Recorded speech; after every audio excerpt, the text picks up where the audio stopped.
So, hi everyone! Today in this video I'm gonna develop another mental model that obviously can be helpful for you in order to improve your decision making, since I believe whatever or what is the knowledge that you get from the world is what are like the foundations of what is or whatever is the type of action that you're gonna try to take is always based in learnings data that you got from the world. And obviously if you got through data patterns that we take that we can count as well as mental models that are like ways to perceive the reality. So you're going to increase your probability to get best type of decision making, which so proportionally gets more prone to be successful in whatever it is that you want to get prosperity. So I expect that this video will help you, but I already expect you as well to help me by subscribing and afterwards seeing other videos to make you a better person. And then so today we're going to talk about a specific mental model that is taken from the history field that we can call as the Tytler effect or Tytler Cycle. And this is a study that obviously the people that works in history have done about the societies, and they've been so understood a pattern between the rise and fall of the society, and then so obviously help us to identify in what stage we can be in the present moment. So every major civilization history that we have studied, we have new like Rome, Greece, we have the British Empire. Probably we can say that USA is not, it's probably can be like as well a high type of civilization that probably in history will got so remarked, and we see as like a high type force that dominates the world during some specific type of years. Probably as well this Tytler effect or cycle is as well applies in the United States today and other countries that have powerful type of imperiums, if you can say like Russia, China. And then so what we have to understand is that Tyler cycle is so kind of fragmented in 8 stages that they repeat in loop. So we have the first stages that so goes for the second one, after the second one happens the third, till so the eighth, and then so the one is when the society tends so to get rise, and the eight is when the society fell down completely.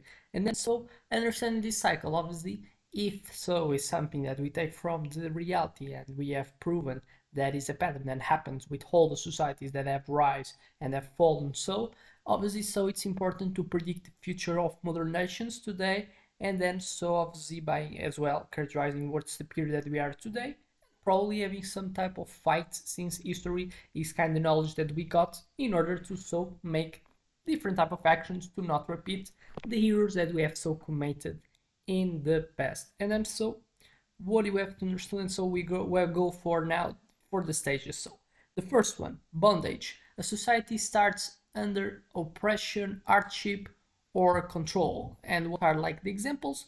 Colonial rule, dictatorship. So it's the first step.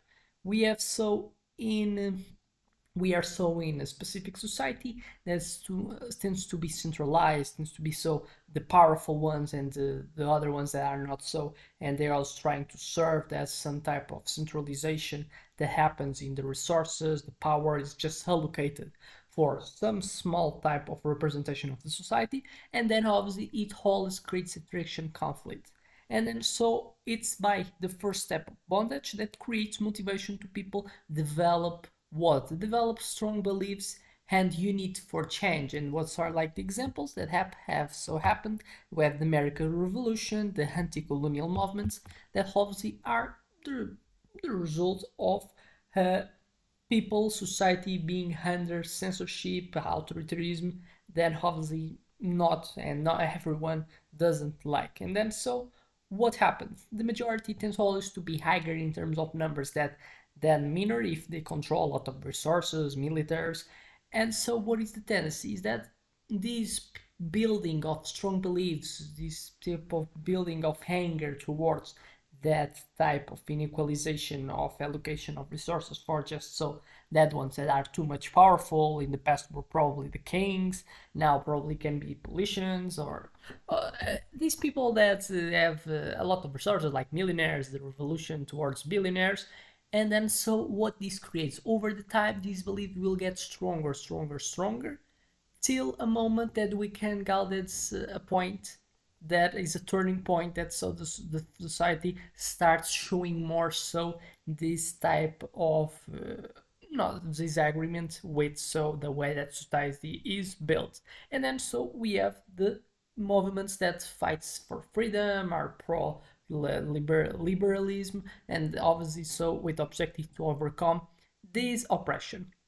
Normally the minorities, they can fail sometimes, but in some moment they will win so this fight. And then so we go for the fight of liberty. So after struggle, people achieve freedom and independence. So a new regime is about to get set, but the old one's already gone because we have fought enough to kind of so make them go off. So after liberty, what tends to happen? It's new things. It's just flowers normally. It's everything that happens that we tend to perceive good, like relationships. So it's a moment of abundance. So with peace and prosperity, the nation strives economically and culturally. So after so get meet the basal need, that is the security, now we got look for more ludic type of movements and ludic type of behaviors. And then so we start looking for economic prosperity, development of technologies, more these type of things. And probably getting more in care with some specific movements that if you look what is the real value of them, obviously they can have so a value like we have movements today probably of equalization between the genders. We can have so looking for obviously the sexuality that people have. We can have almost like more than 50 today.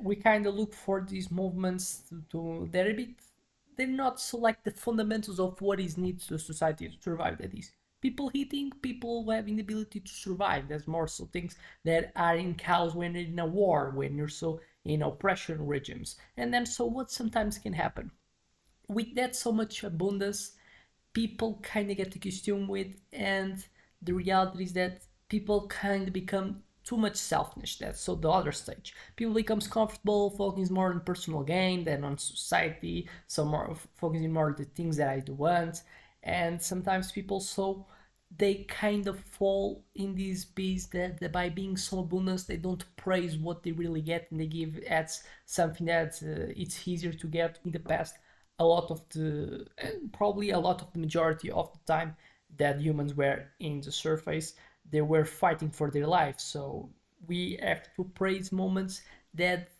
are obviously the best ones that we could and we will want to be, that in peace with so focusing more in things that are not that much valuable, but like playing video games, making parties, having these type of parties in a nation, things that what can time people cannot so praise the basic things, and then so they look for things that probably so characterize the society as with having like kind of get consuming badly. It's like no, you don't want them the society to get educated to kind of understand things as free as like the things that doesn't have value. And so by not praising security, by not praising the freedom of speech, and then so after this comes the complacency. So society takes freedom for granted, losing vigilance, and once so vigilance kind of goes down is when so we're more vulnerable for what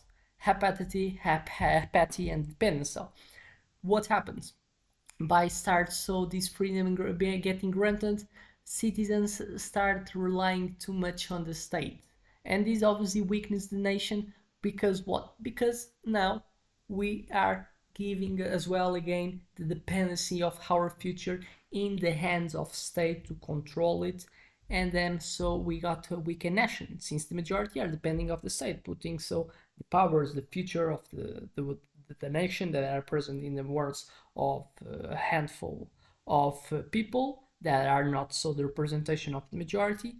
And then so now gets decentralizations as well. It's like when crises tend to happen, when this selfish incomplacency tends to happen, when causing the cause for the abundance, then so people starts becoming less productive, becoming like having like more apathy, focusing things that they're not like the fundamentals that are important to look and to build. And then so centralization tends to thrive in that scenario, repeating the cycle again. A society now that's got centralized. Now the people of and the minority tends to control what the majority wants. Censorship so tends to happen, and then so it's things that obviously creates a stimulation to a cycle repeat again. And then so what could be example? The United States, we have the fight for independence, in courage and liberty. We economy, the United States have become so economic superpower and abundance. Enter the phase of social polarization, the government dependence, debt, that's so the selfishness and the apathy, and probably now the people and the people in industry are arguing that the people are moving so the complacency and dependency, and then so society takes freedom for granted, losing vigilance, and society becomes as well again now relying a lot in the state to move the world, to change the situation that they have, when the reality they have become the ones that have to change and not be so get accustomed with the specific type of conversations, these specific words that are not the fundamentals of what increased the reality or what increased the quality of life of the people. It's not. It's like focusing suboptimal effects, focusing too much in pleasures, short-term pleasures, because obviously now they not so well what they have and they don't praise it. And when you don't fight for something, we don't praise it the same as if they just give like almost as free. And then so what is the signs of selfishness and apathy today? Rising of the government dependence, declining civic engagement, short-term gratification over long-term stability, and economic stagnation and debt decrease. Because it's easier to what? It's easier to ask for debts than just seeing my accounts and managing in a good way, so to not needing credits. So when a nation has a lot of debt, when a nation has people that are less productive because they just focus on short-term gratification in comparison with long-term stability, when people saw now that their moment they start relying in movements like they are the superheroes that's gonna change everything, centralization tends to happen, and then so we can become a thing that we don't like. We don't like centralization. It's like it creates inequalities, and then so storage suggests that societies follow this loop, but obviously by understanding can help us to prepare and change it so what were the errors made in the past. So how to use it now, right now? Recognize your country's position in the cycle. Are you in a growing or declining phase? Prepare for shifts if society is entering a decline. Individual resilience becomes key, and invest in long-term values nation thrive when they have strong faith, courage, and civic responsibility. So have the ability to courage and so to fight for things that are fundamental for you in a moment that you're rising so regime, but as well when you're in one, try to not make them decline by giving the things as they are free, not praising the things that people in the past and probably your ancestors have fought for.